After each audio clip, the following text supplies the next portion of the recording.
आपण आज गाजराचा हलवा बनवणार आहोत। त्यासाठी मी इथे गाजर किसून घेणार आहे। त्यांना स्वच्छ धुवून घेतलेले आहेत मी। आता त्यांना आपण किसून घेणार आहोत। मी एका कढईमध्ये तूप घातलेला आहे। तूप घातल्यानंतर गाजराचा किस आपण परतून घेणार आहोत। परतून झाल्यानंतर आपण त्याच्यामध्ये 1 वाटी साखर घालणार आहोत। साखर घालून छान परतून घेणार आहोत। त्याच्यानंतर आपण त्याच्यात दूध घालणार आहोत। मी इथे फुल क्रीम दूध घेतलं होतं, ते मी इथे 1 वाटी दूध घातलेलं आहे। आणि नंतर त्याच्यामध्ये आपण वेलची पूड तसेच काजू बदाम असे घालणार आहोत।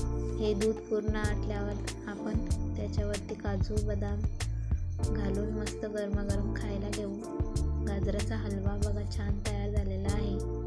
रेसिपी आवडल्यास चॅनलला सबस्क्राईब नक्की करा।